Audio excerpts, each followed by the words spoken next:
Hey, what's up, everybody? Welcome to another episode of the Week in Crime and Policing with Mayo and Meso. My name is Mark DeMayo, and I'm here with my partner in crime.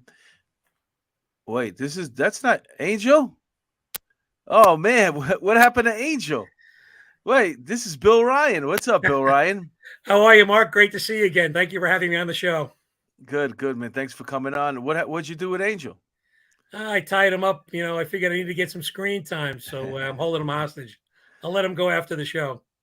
Yeah, it turns out Angel got Knicks tickets for tonight. Knicks are in the playoffs, second round. They're down 3 games to 1. But we sent Angel over there, and hopefully he'll bring him some good luck. Um, he had the wake on Monday, and then he got these tickets by surprise. So we switched the show from Monday to today because he had to go to the wake from the one of the an officer that he worked with on the job, a detective, passed away unexpectedly. So that was um, that was 2 Mondays ago, and then they had the wake last week, so he missed that. But Angel will be back, we hope. In the meantime, we have Bill Ryan stepping in from Bill Ryan Investigative Group. You might recognize his name if you join us in the chat weekly. He's also a frequent guest on Fox News and a host of other primetime news shows. And he's a retired first grade detective, and we're lucky to have him. What's up, Oh, Bill? thank you very much. I say hi to all my friends in the chat. Hope Pete and Rochelle are out there. Good to see them. And just thank you for having me on. I always enjoy being a guest on your show. No, it's always a pleasure having you. You always bring a lot of information to the show, a lot of fun, and you know how we run it here. So before we start the show, every week I'd like to go and say hello to the people that were kind enough to join us in the chat. And the first one in tonight was Tony Vera from TV News. What's up, Tony Vera? Hey, How are you, Tony. buddy? And then, wouldn't be a show without Milwaukee Civilian, right? Hey, Milwaukee Milwaukee, civilian. Milwaukee says, my spouse, significant other, partner, longtime companion, let me stay up late tonight so I can watch Eminem. I'm growing up to be a very big boy. Or is it big them? Yeah, big them. Yeah, is that your pronoun, big them or them? Well, thanks for joining us, Milwaukee Civilian. He says, important law enforcement question. Is it just me, or does the Miami Heat logo look like certain sort of sack? I'm trying to think of the Miami. It's the I'm foot. trying. It's the basketball on fire, right? That's Yeah. Oh, maybe if you got like I don't know, crabs or something, right? And we got Little Mermaid. Hi, Louisa. How are you? She says, Happy Wednesday, handsome Mark, and everyone else in the chat. Thank you for saying that. What am I? Wood? I'm not handsome. Milwaukee Civilian again. Let's see what we got here. Jojo. Hi, Jojo. How are you? I hope you're doing well, Jojo. Gina G. She says hello to everybody in the chat. And Peter Pranzo finally makes it in there. What's up, Peter? Of Harlem Raiders fame. And his wife, Raquel, should be around shortly. Yes, We got my Peter. old boss, Pete Pranzo. Oh, yeah, huh? Yeah, Pete was my boss in street crime. Oh, wow. That's cool. All right. We got Mary Goldstein. I'll do it for Angel. Oh, Angel deserves a night out doing something fun. Glad he got those tickets. Yeah, I would have loved to go to a Knick game too. I'll be honest. Those are things that like they don't come around often, so you got to take advantage of them. All right, so I think we said hello to everybody in the chat, and this is going to be an interesting week because the past couple of shows I've given, I guess, titles to the name of the shows and stuff like that, because there's a lot of similar stories falling into place. So, well, there's a lot of talking in the background here. Thank you, Mary Goldstein. I'm finally Yeah. reading the chats myself. All right. So I think last week's episode of "Thou shalt not kill thy neighbor," and the tone of that was, you know, pulling into a driveway, the wrong driveway, and getting shot by the homeowner, or knocking on the wrong, ringing the wrong bell and getting shot by the homeowner. And it just seems like there's a rash of these crimes where civilians are homeowners and civilians are fighting back and protecting their property and protecting their lives. And last week, Monday, April 1st, about 2:30, a little bit before 2 o'clock, about 2 o'clock in the afternoon, there was an incident on I think it was a northbound F train in Manhattan. And what happened was, like most trains, they come with your each subway car comes with its own nuisance, its own menace. And on this particular day, the menace was a former Michael Jackson impersonator, 30-year-old Jordan Neely. And Jordan was in a way. Jordan had better days, and he was suffering from some mental illness. And he gets in the car and he starts screaming and throwing garbage around, and he starts saying about how he wants food, he needs food, and he needs something to drink, and he doesn't care if he dies. And there happened to be a former Marine by the name of a 24-year-old former Marine by the name of Daniel Penny on the same subway, and I guess he felt threatened enough that he put the guy in a headlock and took him to the ground. Apparently, this headlock lasted. Some people are saying 15 minutes, which we'll talk about. Seems like a very, very long time to have somebody in a headlock, um, especially with a running train. But we'll talk about that. And Jordan Neely died as a result of that chokehold. There was many people on that. There was people on that subway car, and nobody seemed to be crying out and telling Daniel Penny to leave, to get off of him. The guy was still moving around, supposedly up until the very end, fighting back or trying to get out of it. So that's a story that we had, and more to the story is that Jordan Neely was black, Daniel Penny is white, and that is always a problem in the big city Always, because it goes always. right to the race. This is Jordan Neely, by the way. Like I mentioned, he was a Michael Jackson impersonator. You're looking at a picture of him during better days. This picture was taken in 2009. Apparently, I think his mom died in 2006, and that's when things started taking a turn for the worse for him, as far as psychologically. But that's still not one of his worst days. So obviously, you heard about the story, Bill. What is your take on it? Mark, I got to tell you, as a guy that takes the trains somewhat frequently, it's here's the thing. I mean, first off, this guy wasn't by himself. He took, you're hearing this guy is the Marine. He had his arms around his neck. There were other people that were involved. I think if you watch the video, uh, he's one of three people there that were helping. But I mean, here's how I look at it. I mean, there's been times on the trains where I've had people acting up, whether they were homeless or whether they were just punks starting crap on the train, and you get up and, how many times, Mark, we watch videos and people say all those people around with their cameras, no one's going in to help. And now you had people that got up and tried to help and do something, and now they're villainized. And I got to tell you, I mean, think about this. If you're somebody watching this and even mildly familiar with it, are you going to get up and risk possibly your freedom now to help somebody on the train? I just don't think people are going to do that anymore, and You you're bring hearing up all an this called interesting point. vigilantism, and, I just don't see it that way. Let's watch a video. So this way, just in case anybody hasn't seen what we're talking about, Jordan Neely was filled. Here we go. This is good. Here we go. Was a 30-year-old man who some New Yorkers may remember. Here are some videos showing Neely as quite the Michael Jackson impersonator who performed around New York City subways, transit hubs, and streets. Neely was also homeless and struggled with mental illness, factors that many believe contributed to why Neely is no longer alive. On Monday, Neely was allegedly yelling and pacing back and forth on a subway train in Manhattan until a stranger, a former Marine, who has not yet been named, put Neely in a chokehold on the subway train floor. We're about to show the video, and a warning, it is disturbing. The incident that you see here was shot by Juan Alberto Vasquez, who was on the subway train at the time. As you can see, Jordan is being held down by another rider, locked on the ground while two other passengers restrain him. Vasquez said the chokehold lasted for about 15 minutes. Neely was unconscious on the car floor when officers arrived and died at the scene.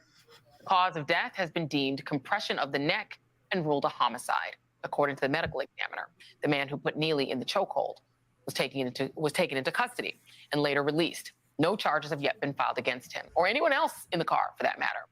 New York Mayor Eric Adams, a former police officer, responded to the incident as well as the backlash. I was a former transit police officer, and I responded to many jobs where you had a passenger assisted someone. And so we cannot just blatantly say what a passenger should. All right. Did he just say blatantly? Yeah, he certainly did. Yeah. Once we get to blatantly, we got to cut him off.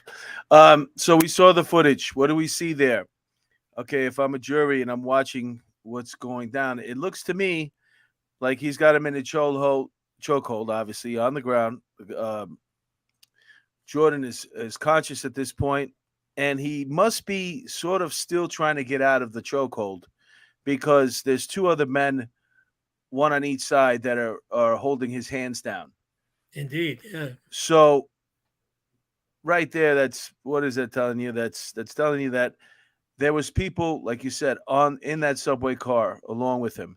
Now, not only are they helping restrain this Jordan Neely, but nobody, apparently, from articles that I've read, was adamant about. Remember how when we watched George Floyd being knelt on, and how everybody you could hear all the people on the side saying, "Hey, get off of him! It's long enough. He can't breathe. Stop!" Yeah.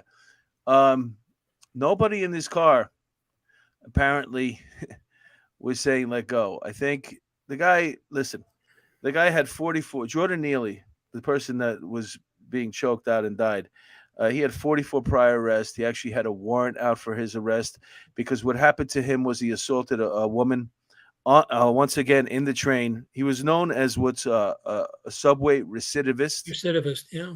Which means that you've committed a certain amount of crimes on the subway that you make this list. Now, they can't ban you from public transportation. So you're just basically on this list.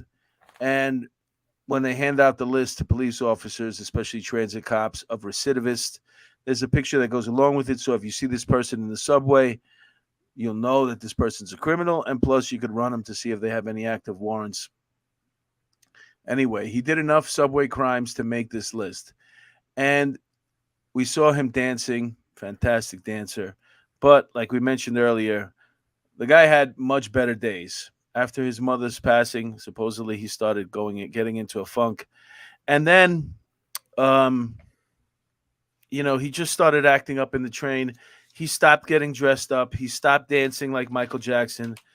And, it's funny because this isn't hearsay. I found a Reddit. Reddit is you know what Reddit is, right? I do. It's a website, just like a social media website. On there, you can talk about everything that you want to talk about. Somebody went out of their way to give the heads up to people that ride the F train. Okay, and what they were doing was warning people. Where is it? I want to find this. Watch this. Okay. Here we go. This is this is in 2013, 10 years prior to him being choked to death. People that rode the F train regularly, because that's the big problem in New York City. If you use the train to commute to work and come home, and this guy's harassing and menacing and being a nuisance on the subway car, he's going to be there every day. You're going to see him at least a couple of times a week, and people got fed up with this guy. Try to stay away from Michael Jackson impersonator if you see him. Used to be all cool, dancing to MJ in the subway train, but as of late, he's become a maniac. Sometime in late spring, early summer, I saw him in the train. His radio fucked up, and he was angry, cursing, bad-mouthing commuters, screaming, What the F are you looking at? Don't fucking look at me. And he's apparently scaring the crap out of people. I'm sure he is. I mean, But this is from 2013. This is 10 years of mental illness. He gets arrested for assaulting that woman. They put him, finally, he gets an alternative program. He gets to either go to prison and do his time, or he goes to go for mental help. He chose the mental help, obviously, which everybody will do. 2 weeks out of like a 6-month thing, he stops going. Guess what you can't do? what? You can't make him stay. Yeah. So he just stopped going. He goes back to the transit system, back to harassing everybody. And social workers, whoever's in charge of this, they're not going on the subway to look for him. Yeah. You wonder where all that money went from the de Blasio administration for the mental health that his wife was running. They spent the king's ransom on mental health programs, and yet you still have people like this who didn't receive any treatment. And watching He these did old receive videos of this treatment. guy, He received 2 weeks of treatment, but he didn't go back for the rest. I know, but I mean, if you're any kind of an addict or you have mental health issues, I mean, that's a Band-Aid. You're not going to give this. What are you going to give a guy like that? 2 months of what are they giving him? Are they giving him, antipsychotic meds? Are they giving him some kind of lecture on how to treat? I mean, I'm not unsympathetic to people who have mental health problems, but Listen, here's how I go with it. Your rights to swing your arms ends at my nose. You know what I mean? Once you start becoming a problem for everybody else, and it's funny. The trains are the great equalizer in New York. Everybody rides them. There's not the rich section, the poor section. We all get on the trains, and we've let people like this, become embedded in the transit system, and there's very little that we're doing about them. And they're dangerous. And this is not the first, and he's not going to be the last guy. I mean, remember Wild Man Larry Hogue pushing people onto train platforms? I mean, we've had so many problems, and there's always, what are we going to do about the violence with these people? But nobody wants to take the steps of institutionalizing them or putting them away for their own good to get treatment. And I'm not saying put them in a prison cell, but you can't leave him out in the street where he's going to reoffend or hurt people. you can't offer somebody prison, and then prison or the alternative to get mental health help, and then they can just sign themselves out. If they can sign themselves out, you better make sure that this guy never has access to a pen. You know what I'm saying? You just don't, because what's the point really? What is the point if you, in lieu of jail, in lieu of going to prison for, even if it was 6 months, these people in his community, these people that ride the F train every day, these poor people have to deal with this nuisance every single day. Now they get a break for 6 months. And you've talked about this on prior shows, Mark, and to the point where with the whole system in New York, especially with De Blasio and now Adams administration, where we're not incarcerating people anymore.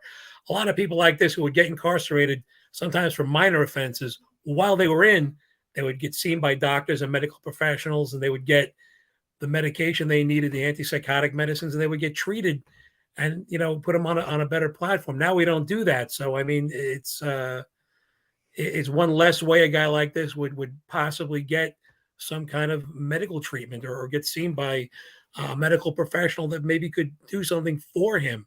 And too, I hate to say this, but the families always come out of the woodworks once they see there's chances for lawsuits and money and do things. Where were they? They're all upset about this guy now. Where were they trying to do something about getting this guy some kind of help? It's always the aftermath, and that's a good them point. showing these videos of him, doing Michael Jackson impressions. Who knows how old those tapes are? I just told you. I just right, 2013 on. What I'm saying is, that to me is the equivalent. By of 2013, he was almost done. Yeah. People talk about the fact, like shortly after that he doesn't even get dressed up anymore. He doesn't dance anymore. Now he just comes on the subway cars and starts screaming and yelling at people. And for all we know, this guy who put him in the chokehold, this might have been the 10th time that he saw them. We don't know this yet. The Daniel Penny, he's a former Marine, 24 years old. For somebody who took the subway for many years, I got to tell you, There's nothing more annoying than sitting there and trapped. Like it's like Yeah. you can't escape. It's in between stops, and you're trapped with this person that's aggressive. They could be staring at you. They could be flexing, doing something like this to you, and um, and then you see this guy continuously.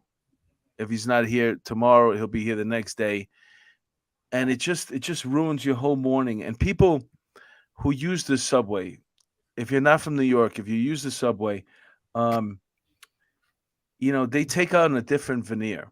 This is a different. I remember working with this lady in an office when I was real young, and I saw her on the subway, and I was going to say hi to her, but I wasn't sure now because she had a different, almost like she was a tiny little lady, but she was like kind of like flexing.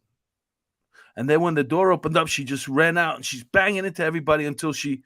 And I said to myself, that lady's a crazy person. In the office, she's really nice, sweet as pie. But once she goes into the subway, she becomes a different person. You have to take on this other persona once you get into the subway system in New York, because you have to be tougher. And it's just You not do. from crazy people. It's just from getting knocked over, pushed over, somebody, taking your seat or moving too close to you. There's so many creeps and weirdos, and these people should all be banned. And this whole problem started with I mean, it's always been a problem, but once you stopped making people pay for the train, That's a big you one. know, Yeah. and it wasn't because of COVID. It was just No, it because, wasn't. You're absolutely right. And too, Mark, now that the city and the state are going to put in congestion pricing, trying to keep more and more people, from driving into the city, trying to get everybody going back to the trains. And I mean, you're going to get a lot of people that haven't been on trains regularly for quite some time. And I think it's going to be a rude awakening to them about, how many people like this guy are on the transit system. yeah, but like Milwaukee civilians said, media coverage of this terrible incident. Well, no, comments just keep moving up. This terrible incident is terrible. That was we could use another adjective there. I'm not nitpicking Milwaukee civilian, but you could use there's other words for terrible. So media coverage of this terrible incident is terrible. I'm just busting media Milwaukee civilians because he always busts my job. Without actually using the term, some are effectively describing this as a lynching. Well, you speak of that and you realize the hypocrisy of it. Okay, Absolutely. here here is them getting off of him. So what do we see? We see one, two, three. There's another fourth guy in the background. There's a bunch of people. Nobody's trying to yank him off. Nobody's trying to pull him off. The chokehold guy. They're all there assisting him. And there's always the guy That with a camera. just goes to show you what a menace he was. Nobody's trying to help him. Everybody's trying to contain him just so he behaves himself and shuts up and is not a harm to anybody.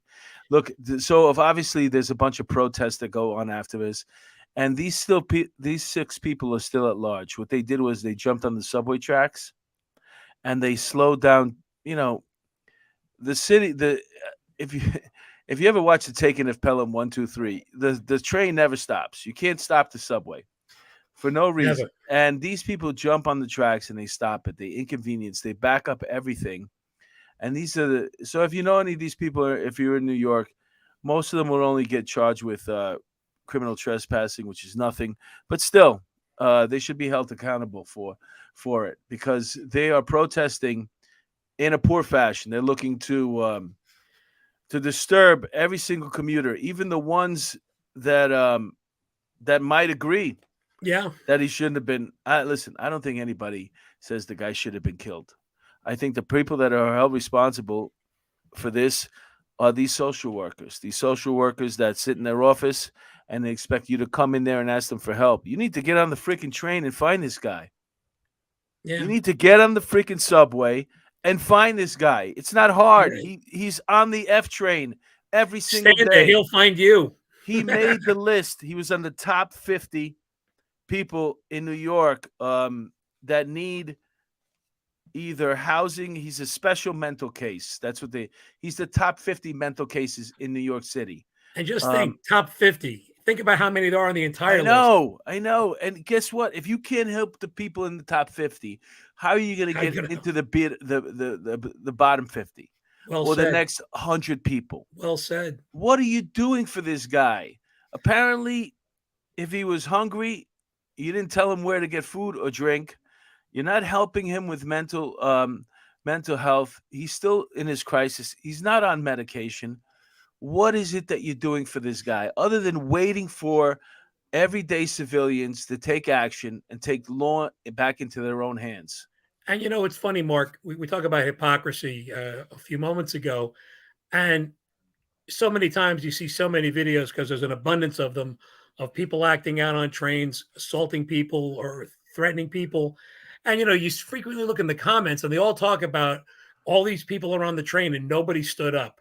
You see people getting victimized, nobody stands up. In packed cars full of people, nobody gets up. So now finally, and I know I said this at the beginning of our show, but now you got people that stood up and did something, and this is what's happening to them. And I promise you, people who are inclined to help, they're probably less inclined if they're going to at all now.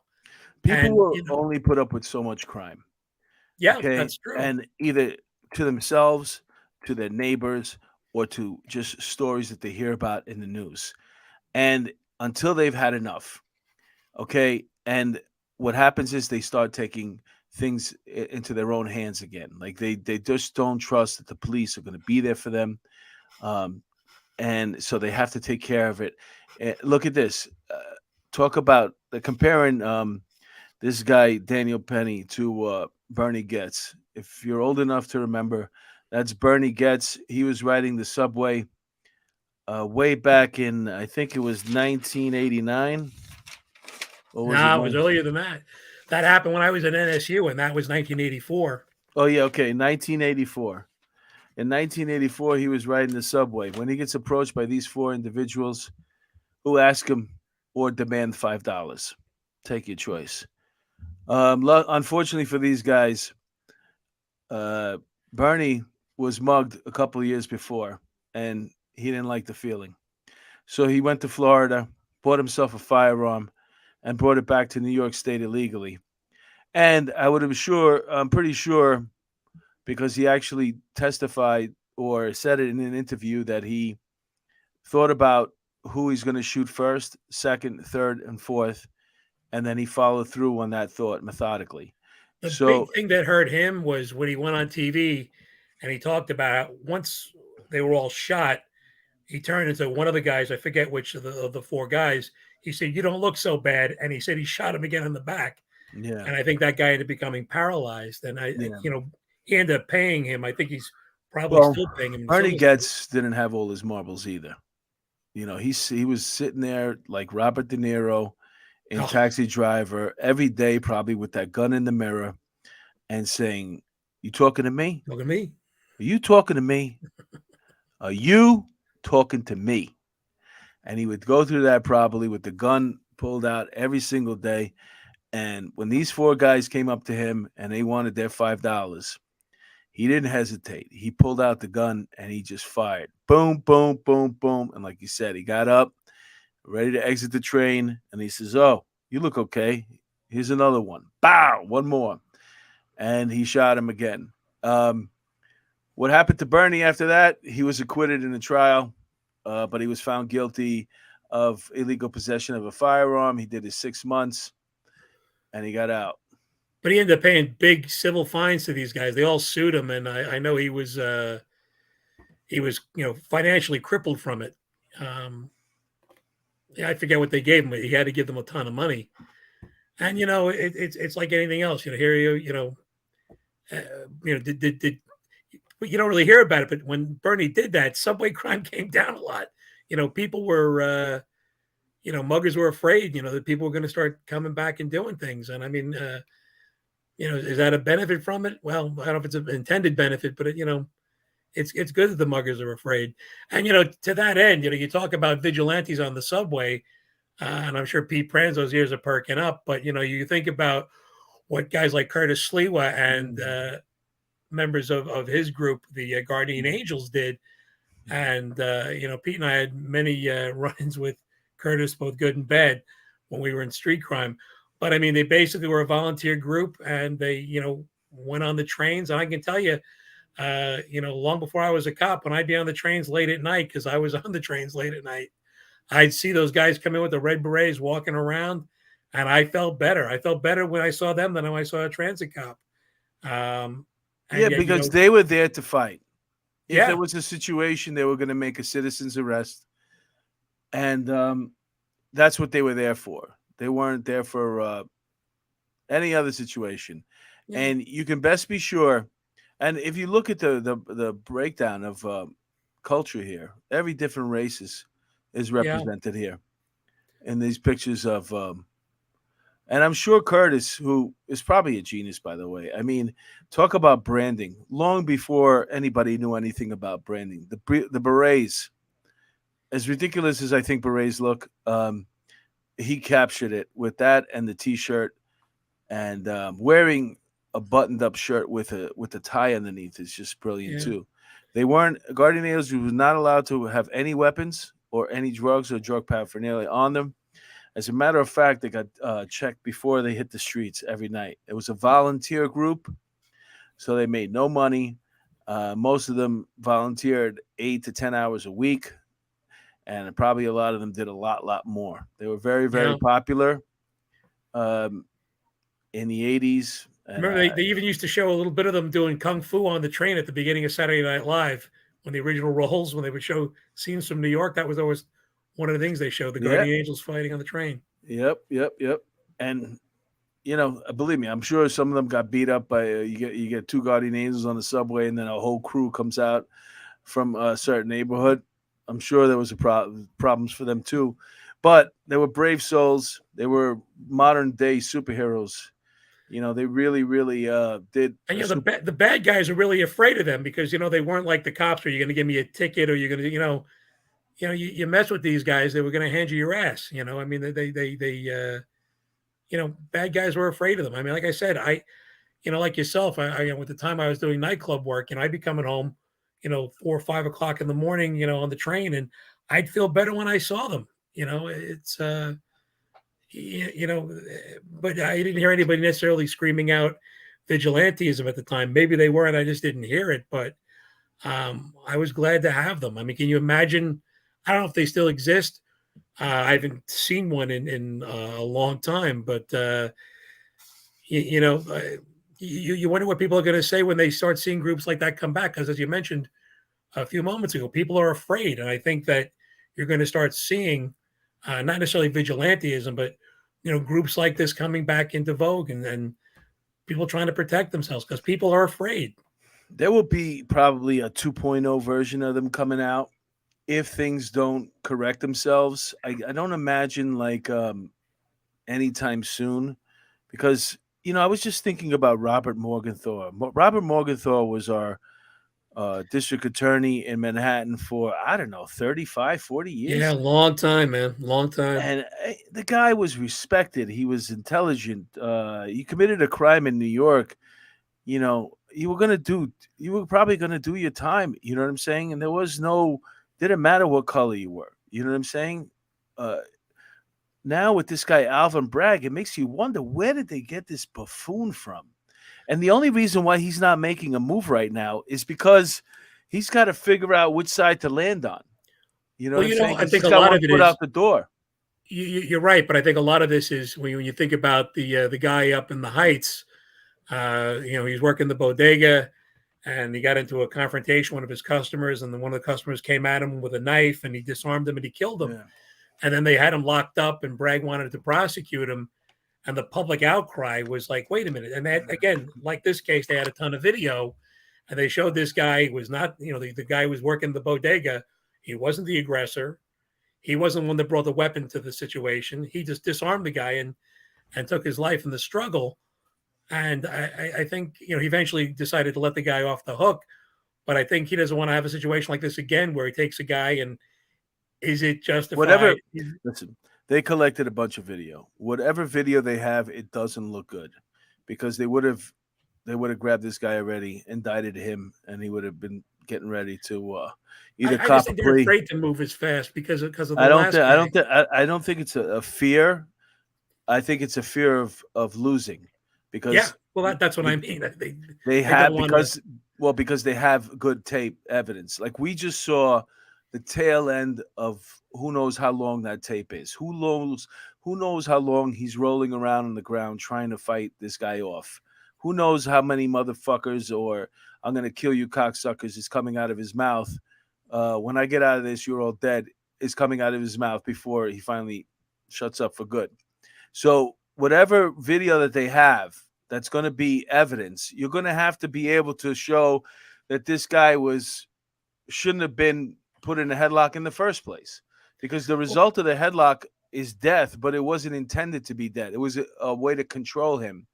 And the weirdest part is that this train was on the subway platform with the doors open, and Was it? I didn't notice that. I'll look at it again. that's what I read.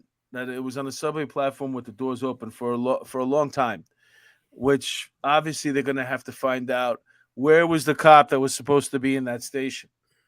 You know what I'm Well, saying? speaking of cops, Mark, it seems like we're holding, we keep hearing chokehold, and we're holding this Marine to the same standard that you would hold a uniform cop to. These are civilians. They don't have to. The police commissioner can ban chokeholds for a uniform officer. How does that ban the chokehold for Joe Citizen on the train? Yeah, well, you that can only doesn't. regulate.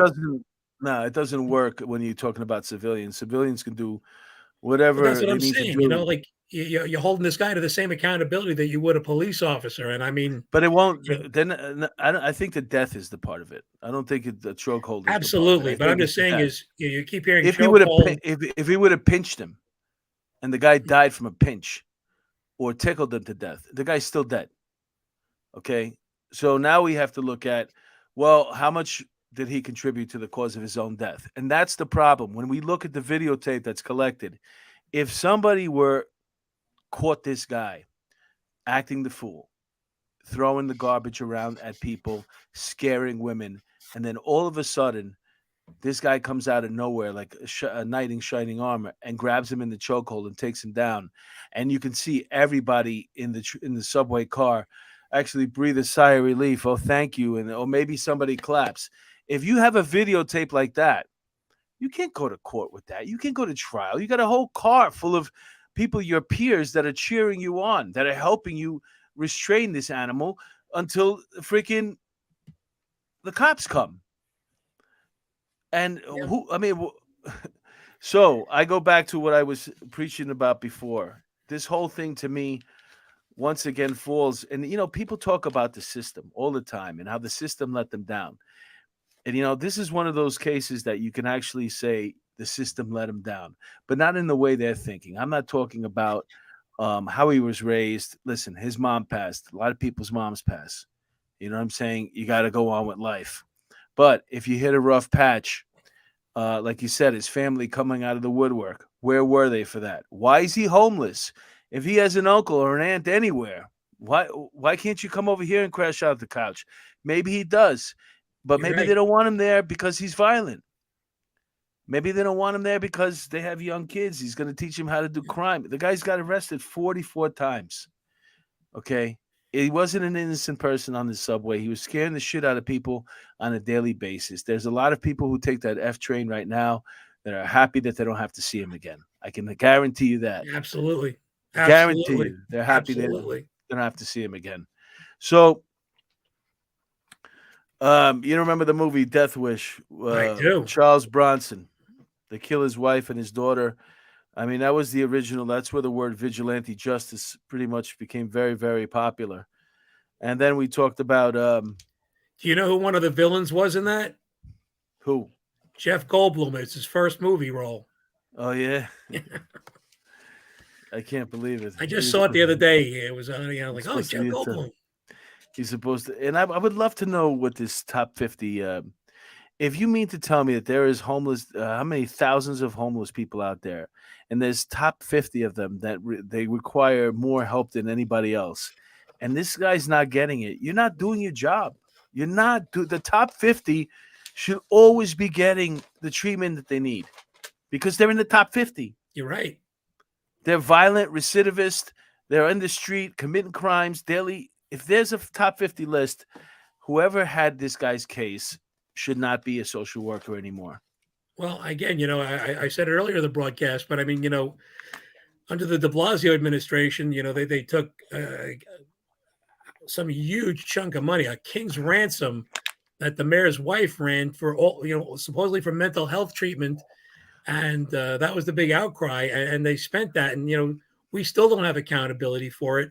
Well, what was all that money used for? I mean, so it's not like the city's not making a financial commitment to treating people. It's just that the money is going into systems and it's not getting, like a lot of social programs, the money gets dumped in, but it doesn't go to the people that actually need it, whether it's feeding them or getting them mental health treatment or treatment for drug and alcohol addictions. But I mean, the city has made commitments that are somehow missing, the target.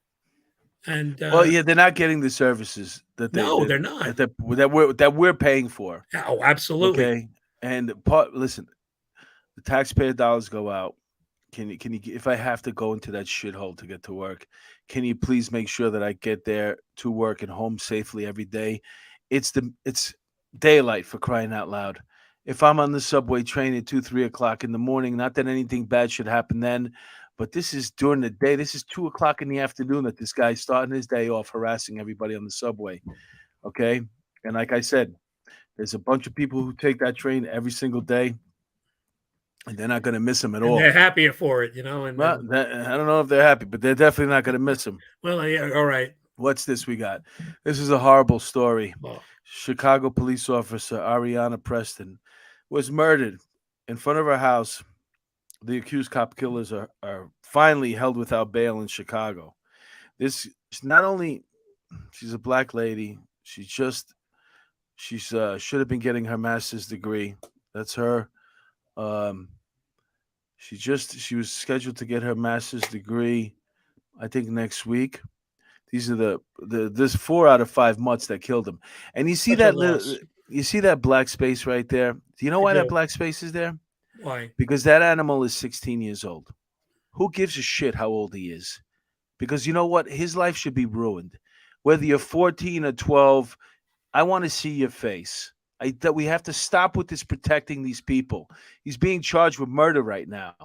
There's another one that just got caught, or maybe 2 more. These very young men, unfortunately, have extremely extensive criminal backgrounds, the judge said.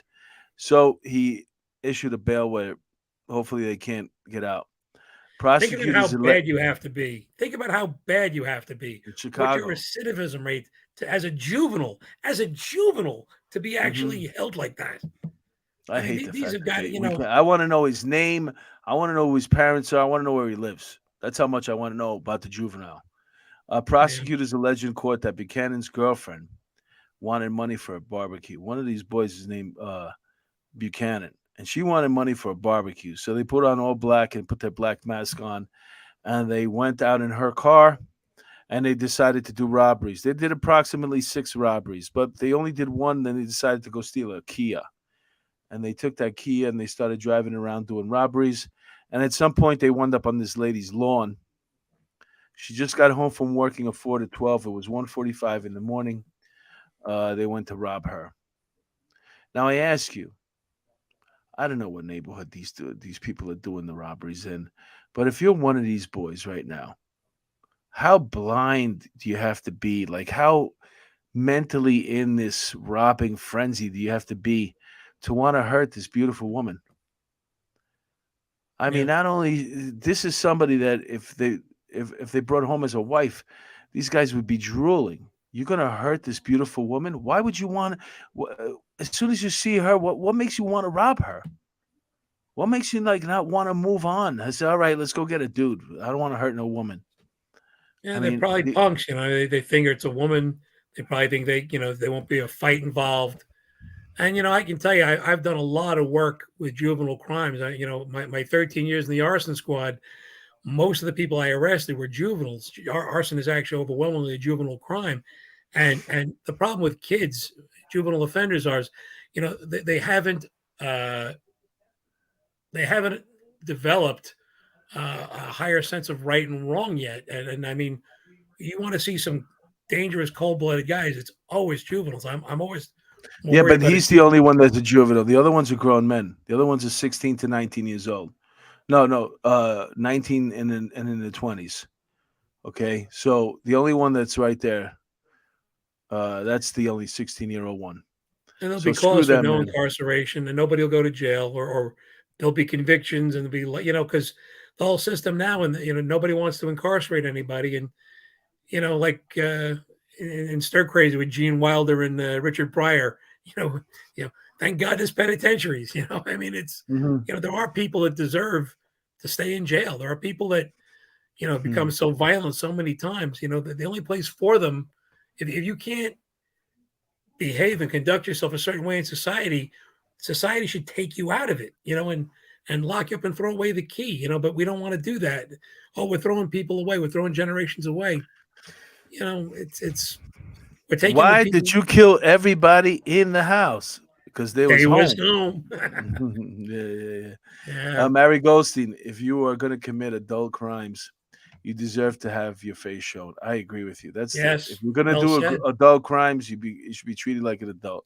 Why are they protecting criminals? And they changed that in New York too now, where they've lowered the juvenile standards in New York. It's we're giving away the candy store every year here. Every administration's getting worse, and we're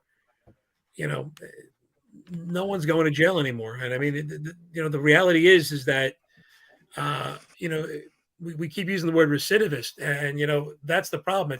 It's probably the same couple of hundred guys in the city creating all the crimes, but nobody's staying in now, and no one's getting sentences where they stay out, and without bail they're back out right away. So they're reoffending, where a lot of times before all that you get a guy in, maybe he'd be in jail for a year. How many robberies did he not commit because he was sitting in Rikers Island? We don't consider these things as a society. I know you and I understand this as former members of law enforcement, and people like Pete. Well, somebody somebody in Jordan Neely's family mentioned this. Had he been in that program, the mental health program, he'd still be alive. Okay, I would go with You know that. what I'm saying? You shouldn't be able to sign yourself out. I don't disagree. I mean, be. Unfortunately, Mark, it's amazing. Like, you can do things with the homeless, like when the temperature goes below a certain level, you can take a person, even if they're homeless and they don't want to come into a shelter, you can put them in a shelter. Why can't we take people who are having a mental health problem and make them stay in some kind of treatment facility? Again, I'm not saying a prison, some kind of hospital, some kind of treatment facility. I mean, we do have that precedent. As far as prisons go, the way we have them structured is so stupid to me. The modern day prison should have every single amenity. I'm talking about 5 stars. I mean, let them want to go in there. It's beautiful, man. They got TV, they got internet, whatever you want. Just stay behind these walls. You can eat Fiji, you can eat whatever you want. Just don't. I don't want them to leave. You want your family to come and visit you and stay with you? Yeah, they could stay too. We need 2 different societies. One by people who are going to obey the laws, and another one for people who don't want to. And just let them give them. I say give them. What was the state that I used to say? Oregon. Yeah, let them build a huge fence up to God. I want to see that fence go all the way up to God, up into the heavens, and just put them with a catapult over the. Just keep flinging them over there, and they got everything. Be like the John Carpenter movie, Escape from New York. Put the wall around New York and put everybody. Exactly. That's to me. That's the best idea. What else do we got here? Because we're getting close to the witching hour. That poor female officer. This is actually a friend of mine. L.A. father fights back after burglar steals $25,000 from his home business. My friend Danny LaBelle. If you're in L.A. and you know this person, this guy. My friend Danny's. He's a comedian, and he does a podcast, but he does it from this van that moves, and he's built it up. Brazen burglar in your backyard. One man took matters into his own hands and fought back. The victim says the burglar stole thousands of dollars worth of recording equipment and then returned to the scene of the crime for a second time. KTLA's John Finolio is live in the Pico Robertson area with new details on this scary encounter. John. Well, Sharon, Micah, as you're going to see in this surveillance footage, this thief was trying to cover his tracks after stealing thousands of dollars in production equipment, prompting this homeowner to try to take matters into his own hands. With his face covered, this burglar is wiping off his fingerprints from a school bus turned mobile recording studio in Pico Robertson. I haven't been able to sleep in days, and every little noise, I jump up to protect my family. Comedian Daniel Lobel owns the bus, which he parks behind his home. This is the podcast bus. It's LA's only mobile recording studio that comes to you. The bus is his office, where he records his popular podcast, Modern Day Philosophers, which features comedians talking philosophy. He also uses it for other productions. Basically, it's his livelihood. I worked my ass off to build this business so that I could stand on my own 2 feet and do something a business that I know I'm good at, that I know I can help other people with. But yeah, so if you recognize that guy right there. That's a great idea he has. No, man, you know, my theory is it's one of his neighbors. Probably. I mean, how many people are going to know what's inside that beat up, old school bus? It's probably, looks like homeless people live in there. Instead, he's got $25,000 worth of. So it's either somebody who was on the podcast, somebody's got to know what's inside that van. You know what I'm saying? So it's got to be a neighbor. Target it? I mean, it doesn't look like anything. No, he knew exactly where to go. He didn't break into the house. He went right inside that the van, and he left with all that guy's, my friend Danny's equipment.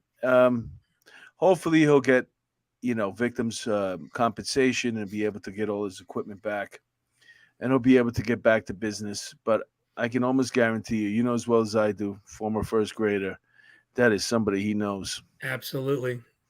You're not gonna have to look far from that. Hopefully the cops are doing something about it, and hopefully you'll get the stuff back. But they've probably sold it, and like, how do you get rid of that equipment? It's a limited. You know what I mean? It's not like jewelry where it's easy to fence. You know what I mean? Put it right on eBay. They put it whatever site they. If I'm in the mood, if I'm looking for equipment, you know what I'm saying, and I know what I'm looking for, I just go to all these sites. OfferUp. OfferUp is something that I just found out about over here. You put up, it's a bidding thing, like I put it up. I want $500 for it. I'll get back in touch with you. Tell you I'll give you $400. Then you tell me $450, and then now we got a deal. So of course you could start off much lower if you didn't pay for it. You know what I'm saying? So, all right, let's see what else do we got here. We got one final one for you guys. Look who's back in the news. Our old friend George Soros. He calling it a witch hunt. Santos. This guy, George Santos. He's got no originality because Donald Trump is the word who uses witch hunt a lot. He goes, "It's a witch hunt," and now they call that. I'd be embarrassed because they call him the Long Island Liar. Mary Goldstein. I'm sure you're not happy for that because he was from Queens. I think maybe he bought a house with his boyfriend, or they moved out there, something like that. He says, listen to this. He says he won't resign.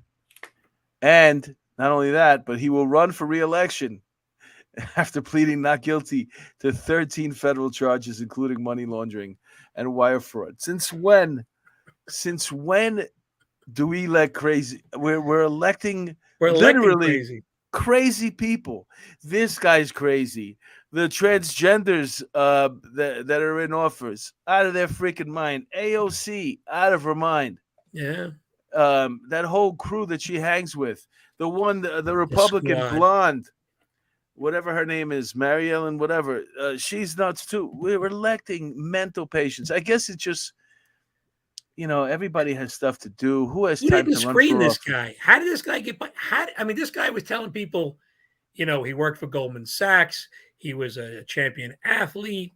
You're not allowed to question this guy. He's a Latino homosexual.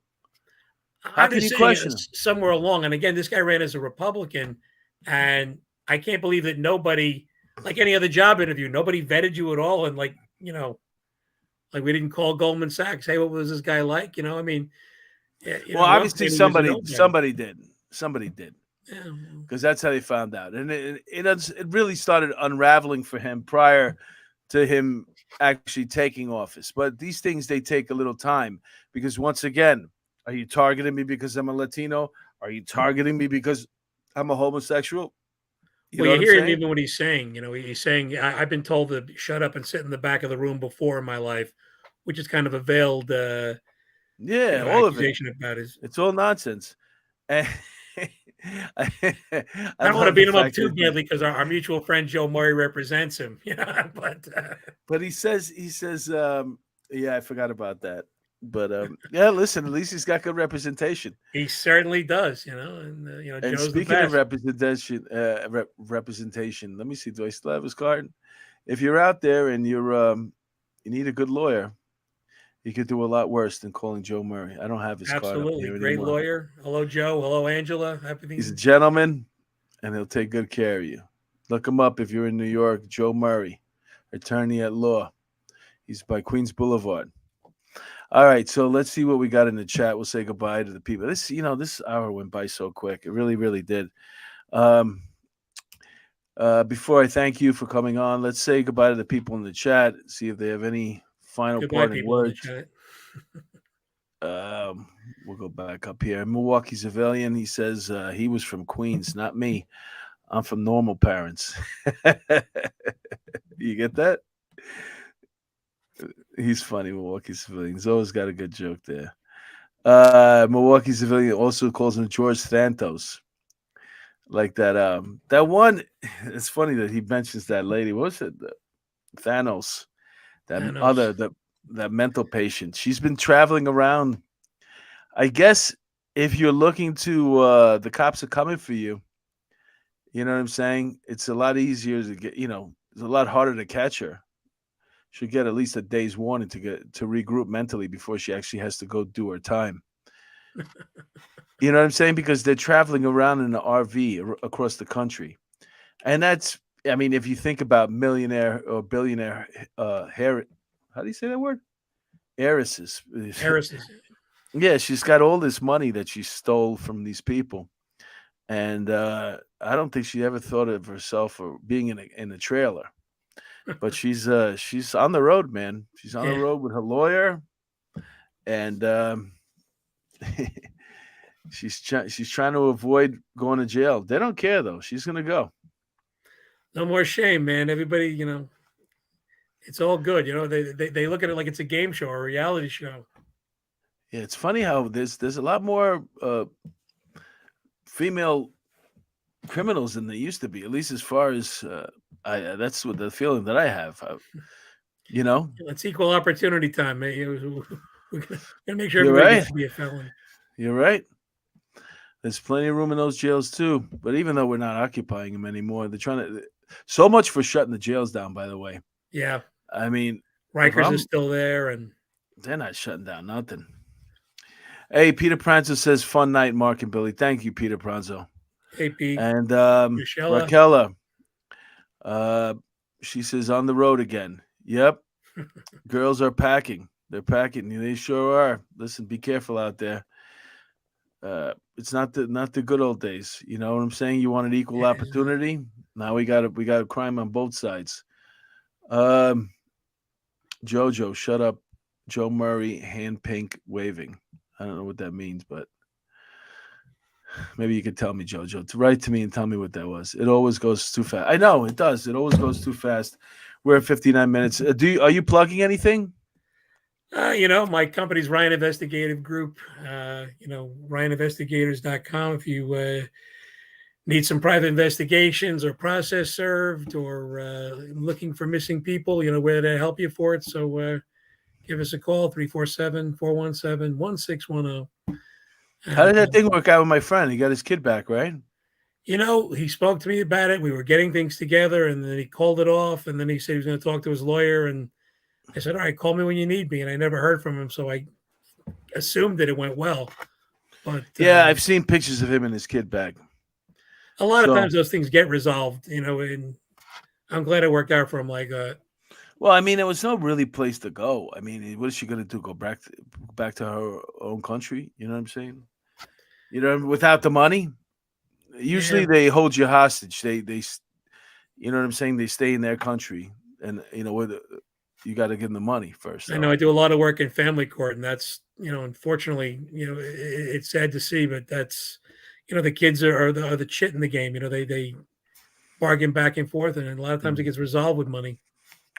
All right, folks, that concludes our show for today. I want to thank you guys you. so much for tuning in. I don't know, have you noticed that my flyers have gotten better? Anybody? I'm getting better at the Photoshop.